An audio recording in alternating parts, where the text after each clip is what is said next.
Banyak orang yang bertanya soal resesi, baru keluar dari resesi akibat pandemi. Kemudian kita sudah bicara tentang ancaman resesi ekonomi global. Ingat ya, ini ada kata global, bukan resesi ekonomi di negara kita. Tiap negara tentu saja unik dan kita tidak bisa mengatakan semua negara akan mengalami hal yang sama. Nah, pertanyaannya tentu adalah apa sih bedanya resesi ekonomi kali ini? Pertama tentu saja karena kita baru keluar dari resesi. Tahun 2020 resesi itu di seluruh dunia, termasuk di negara kita. 2 kuartal berturut-turut kontraksi negatif pertumbuhan ekonomi. Tapi jangan lupa kita baru selesai dari pandemi. Pandemi itu mengakibatkan kita tiba-tiba sadar terhadap lingkungan, sadar terhadap kesehatan, dan kita tiba-tiba sadar nggak enak ya 2 tahun di rumah, nggak kemana-mana. Kemudian kita tersadar bahwa ekonomi dan bisnis kita harus kita gerakkan terus. Kemudian ada lagi persoalan digitalisasi yang mengakibatkan mulai digunakan robot. Tapi anyway, apapun yang terjadi, ini adalah soal ekonomi. Kita sambut tahun 2023 tentu saja dengan semangat baru. Nah, hari ini saya sudah kehadiran tamu saya spesial, Pak Dujatmono, Pak Momon. Ya. Selamat datang di Rumah Perubahan. Selamat sore, Prof. Terima kasih. Terima kasih, Pak Momon. Jadi kita mau bicara tentang truk. Truk ini pasti ada kaitannya dengan ekonomi. Kita bicara dulu tentang apa yang terjadi selama masa resesi kemarin akibat pandemi dan sekarang Indonesia mulai menerapkan Euro 4. Ya. Dan kemudian pasar kemudian bergerak. Kita lihat faktanya aja, Prof. Faktanya ya. Tahun 2020 resesi, demand, kalau saya lebih melihat demand kendaraan sebagai transportasi penggerak ekonomi. Ya. Transportasi truk khususnya 2020 kita karena pandemi itu drop 48%. Cukup tinggi. Besar ya? Cukup Besar, cukup ya. besar. Tapi 2021 sudah langsung bounce. Ya. Dan tumbuhnya 47%. Jadi kalau dibilang hampir sama. Sudah mulai kembali. Growth ya, growth. Ya, growth, kalau ya, volume ya. belum. Volume belum. Growth-nya sudah 47% dibandingkan. Nah, 2022 ini growth-nya continue. Nah, kalau kita bicara growth continue 2022 ini sampai dengan bulan November ini growth market untuk kendaraan niaga itu demand-nya 31%. Penggerak ekonomi sudah bergerak semua, terutama kalau Indonesia tumbuh kan, kalau demand kita truk itu kan fungsinya adalah kendaraan fungsional yang mendorong ekonomi atau sangat terpengaruh ekonomi. Nah, ekonominya bangkit ya kita bangkit. Salah satu pendorong ekonomi bangkit kita ada 2 komoditi yang sangat kuat. Yaitu batu bara atau kita komoditi mining, kemudian itu sedang naik demand-nya. Luar biasa naiknya. Kalau kita bicara harganya luar biasa naiknya, demand-nya juga sangat tinggi. Kemudian plantation. Nah, 2 komoditi ini menjadi pembangkit pergerakan pertumbuhan. Baik, kalau kita bicara kendaraan niaga ada 2 kelas light duty truck. Itu biasanya digunakan untuk perkebunan, lebih cocok gitu ya. Light duty truck. Dan kita punya produknya Canter. Kemudian kelas mining itu butuh yang lebih berat. Nah, itu kelas medium duty truck. Nah, itu kita juga punya kelas namanya Fighter. Nah, 2 ini juga tumbuh karena didorong oleh demand dalam 2 komoditi tadi yang mendorong pertumbuhannya. Dua-duanya sangat tinggi. Saya masih ingat nih beberapa kali baca di 2022 untuk kelas LDT ini growth-nya di tahun ini 21%. Growth-nya MDT 65%. Wah, tadi saya begini karena saya bilang di mana resesinya sehingga orang begitu takut berlebihan sebelum terjadi. Ya. Ditambah lagi tambang selain batu bara sekarang ada lagi yang bergerak. Ya, nikel. Kemudian itu boksit. Real. Ya. Dan ada di Sulawesi. Itu yang menjadi pendorong demand niaga juga, ekonomi jadi bergerak. Nikel. Selain nikel apalagi? Boksit. Itu juga sekarang bergerak. Ya, di Kalimantan. Jadi 2 itu menjadi pendukung dari sektor mining atau pertambangan di dalam pertumbuhan demand kendaraan niaga, khususnya kelas yang medium truck. Kemudian kita bicara juga truk ini banyak dipakai untuk logistik. Ya. Berarti sekarang juga sudah mulai bergerak logistik itu. Di 2022 mulai bergerak. Memang sebelumnya tidak bergerak, tapi kontribusinya terbesar. Jadi dia ya karena terbesar ya volumenya besar. Nah, 2022 sudah mulai growth. Nah, kalau kita bicara logistik, Jawa adalah kontributor terbesar untuk logistik. Untuk consumption. logistik, ya. Dan sekarang infrastruktur juga lebih bagus. Ya. Jadi itu juga menjadi pendorong kuat terhadap pertumbuhan ekonomi ya. Kalau nggak salah saya baca pemerintah melaporkan growth-nya itu dalam 3 triwulan ini 5 plus ya. Ya, di atas Jadi 5%, itu kan bagi kendaraan niaga yang sangat inline dengan pertumbuhan ekonomi, itu akan mendorong terus pertumbuhan demand kendaraan niaga. Saya sering mengutip konservasionis David Brower. Dia pernah mengatakan bahwa there is no business on a dead planet. Sedangkan kita ketahui truk atau kendaraan ini adalah pemicu atau memberi kontribusi yang besar bagi emisi gas yang kurang baik buat kehidupan manusia.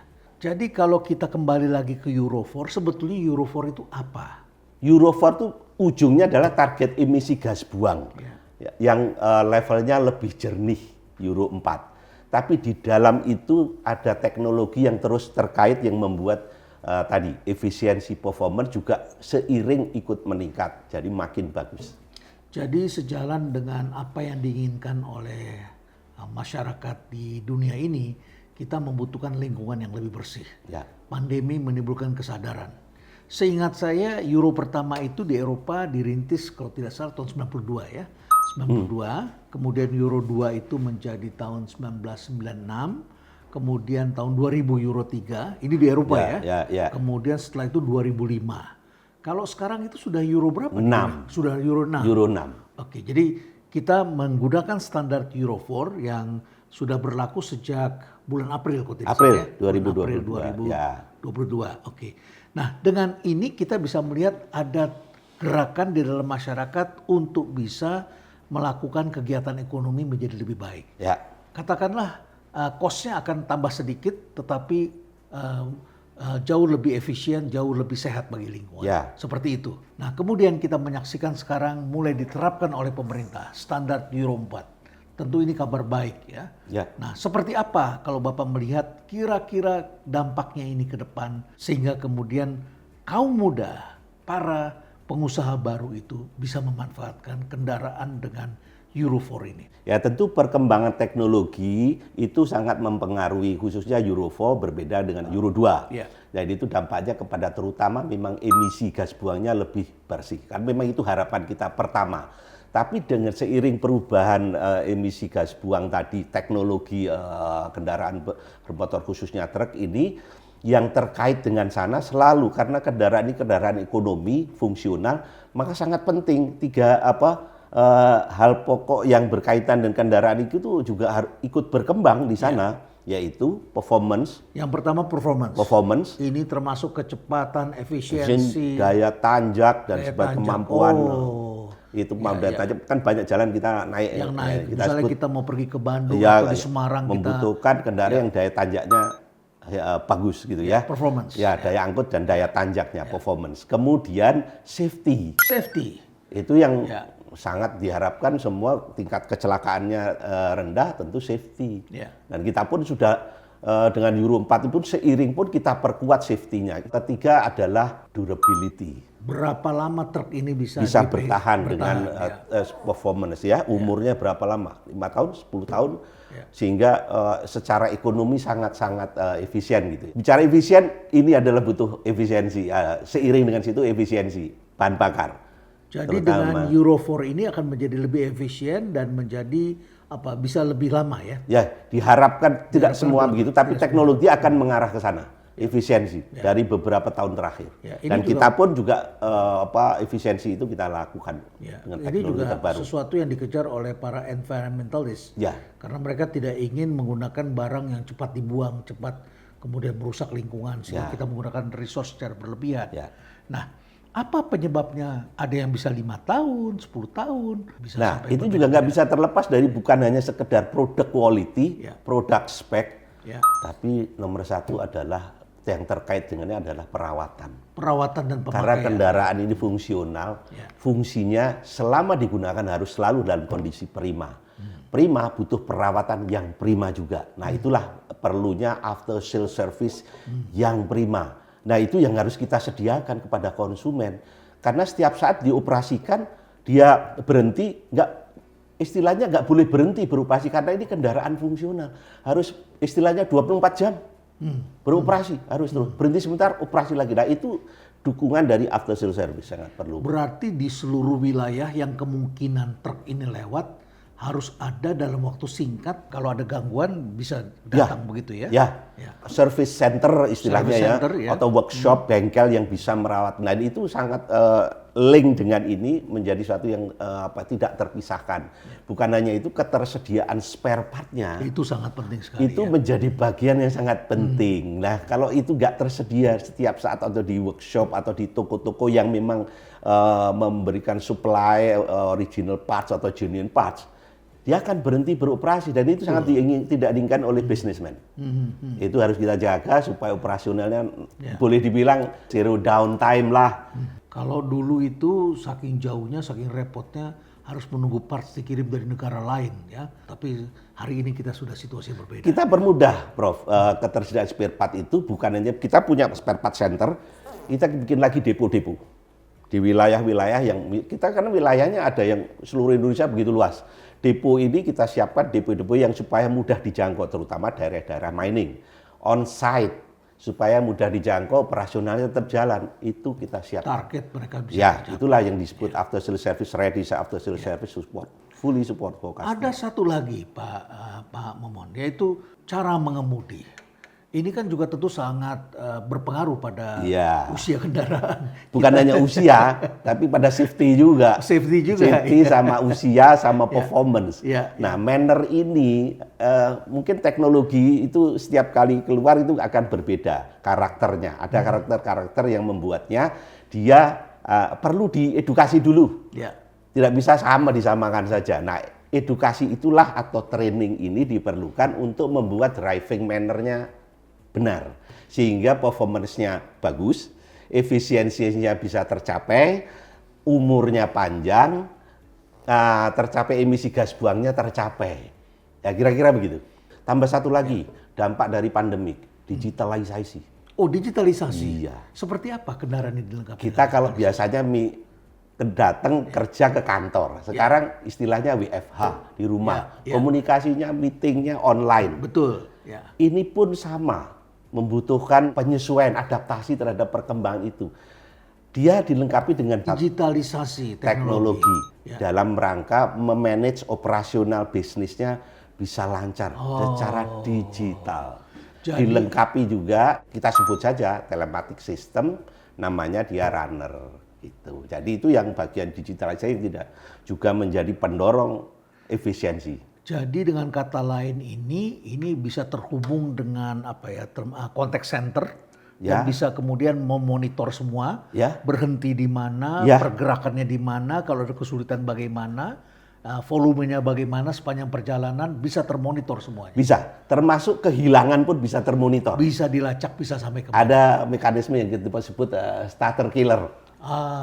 Jadi kalau dia hilang, tombolnya dipencet, notification-nya dia udah nggak bisa ngidupin. Kemudian kita juga bicara tentang isu ke depan yang sedang hangat dibicarakan, electric vehicle. Ini Fuso ini seberapa jauh sudah siap untuk masuk dalam electric vehicle? Kalau secara teknologi sudah siap, Prof. Karena full elektrik kita sudah ada kendaraan, bahkan sudah dijual. Jadi beberapa tahun yang lalu, kalau nggak salah waktu kita pun pernah memamerkan di Gias ya, Gias itu pameran kita kayak gitu. Itu 2017 kalau nggak tidak salah dari pamer itu pertama kali. Dan sekarang sudah dijual. Jadi kita sebut e-Canter yang kelas LDT. Itu sudah dijual dan itu full elektrik. Artinya jembatan untuk pindah dari yang emisi gas buang tadi makin jernih dari menggunakan fuel atau fosil yang tidak terbarukan, prosesnya terus akhirnya full elektrik. Kita sudah siap secara teknologi dan produk. Kalau tidak salah kemarin juga ikut di G20. Ya karena memang juga untuk menunjukkan concern kita kepada lingkungan, kita pun siap menyambut suasana ataupun iklim lingkungan yang clean dan itu dengan electric vehicle. Nah, kalau kita lihat seperti ini, tampaknya ekonomi memang sangat membutuhkan kendaraan berat seperti ini. Dan kalau kita tadi mendengar, sebetulnya ekonomi bergerak dan truk ini memang sangat dibutuhkan untuk menyambut dunia baru. Tetapi kalau kita bicara tentang situasi resesi yang berbeda hari ini dengan masa lalu, tentu saja adalah karena hari ini kita harus bicara tentang lingkungan yang lebih bersih. Sebuah studi yang dilakukan oleh PwC tahun 2021 menyebutkan bahwa 76% konsumen, pengusaha, dan juga para pekerja mengatakan bahwa mereka akan memutus hubungan dengan perusahaan yang memperlakukan lingkungan sebagai sesuatu yang buruk. Jadi mereka tidak ingin membangun hubungan dengan perusahaan-perusahaan yang membiarkan produk-produknya tetap mengalirkan gas emisi yang buruk, yang tidak sehat bagi lingkungan kita. Dan kalau kita lihat seperti ini adalah upaya yang sangat serius ya. Nah, kalau kita bicara tentang hal tadi ya, Euro 4 seperti ini. Ke depan akan muncul apa lagi? Fitur-fitur apa lagi yang akan kira-kira menjadi penting? Isu penting apa yang akan muncul lagi ke depan? Tentu kaitannya dengan 4 tadi, Prof. Ya. Performance makin ya. Hebatlah kita mampu go up gitu ya. Performance, efisiensi juga makin tinggi. Ya. Kemudian safety-nya juga tetap dijaga, bahkan mungkin lebih safety lagi gitu ya. Durability-nya tentu berkaitan dengan material dan spesifikasi kendaraan gitu ya. Material kan. Material. Ya. Berarti akan muncul material-material baru yang lebih safe bagi environment. Ya, betul. Ya, mungkin barangkali dari materialnya lebih tipis tapi lebih kuat. Jadi kalau kita lihat memang pergerakan ekonomi menarik, apa yang telah dicapai pada tahun 2020 sempat kita semua mengalami satu gerakan yang menghentikan kita semua. Tapi tahun 2021 sudah pertumbuhannya sudah kembali seperti sebelum. 47% demand kendaraan niaga. Ya. Turun sebelumnya juga sekitar 40%. 47% juga. Ya. Dan sekarang kemudian 2021 naik, 2022 kemudian mulai tumbuh terus lagi, naik terus. Trennya lebih kontinu. Ya. Kita harapkan ini akan terus kontinu kecuali memang ada hal-hal lain yang kita tidak bisa duga. Hal lain itu misalnya apa saja? Saya kira pertama adalah kurs ya. Kurs US dollar kalau ini tidak terkendali karena semua bangsa saat ini sedang menderita menghadapi US dollar yang sangat menguat di seluruh dunia. Ya. Yang kedua apa kira-kira? Interest, bunga. Ya. Kalau negara terus menaikkan tingkat suku bunga. Ini akan mengganggu demand. Karena kendaraan niaga ini sangat tergantung karena kendaraan ekonomi support dari financial institution. Ya, leasing itu sangat dominan. Supportnya kepada kendaraan. Jadi kalau interest rate makin tinggi ya tentu kapabilitasnya agak menurun begitu ya untuk mengekspansi bisnisnya gitu. Ya. Inilah yang disebut sebagai cautiously optimistic. Jadi optimis tetapi kita tetap harus waspada. Artinya kita harus menjaga tetap efisien. Dan mudah-mudahan saudara semua mau melawan anomali ini, mau melawan kegelisahan dengan bekerja lebih giat dan sejarah menunjukkan bahwa dalam situasi ekonomi kalaupun terjadi benar-benar resesi itu ekonomi global kemudian berdampak pada kita semua, maka kita pun harus bekerja lebih giat lagi. Betul. Karena disitulah kita membalikan keadaan ekonomi, bukan terlena malah tergilas oleh resesi. Nah, kita juga mempunyai beberapa quotes. Saya senang sekali Pak Momon ada quotes yang saya sering ambil dari seorang environmentalist. Dia mengatakan bahwa we are living on the planet as if we have another one to go to. Jadi seakan-akan ada planet lain. Kalau planet ini rusak nggak apa-apa lah, kita bisa escape ke planet lain. Seakan-akan seperti itu. Elon Musk sudah menunjukkan bahwa dia sedang mengeksplorasi ke planet Mars. Dan disebutkan Mars mempunyai ciri-ciri seperti di bumi, ada oksigen, ada air dan lain sebagainya. Bahkan dalam beberapa kesempatan dia mengatakan sebelum pergi ke sana ikut tur dulu dan paketnya sudah disediakan oleh Elon Musk dan kawan-kawan. Nah, dengan demikian pula sama saja dengan seorang pengarang yang bernama Robert Swan, dia pernah mengatakan bahwa the greatest threat to our planet is the belief someone else will save it. Jadi kita percaya bahwa ada orang lain lah yang melakukan penyelamatan itu. Padahal kita semua harus turut menjaganya. Itulah yang sudah menjadi materi diskusi kita pada kesempatan kali ini. Resesi adalah suatu kenyataan yang bisa terjadi, bisa juga tidak. Tapi andaikan terjadi, kita tetap harus menjaga planet ini. Dan salah satunya adalah dengan penggunaan kendaraan dengan gas buang yang jauh lebih jernih. Stay relevant.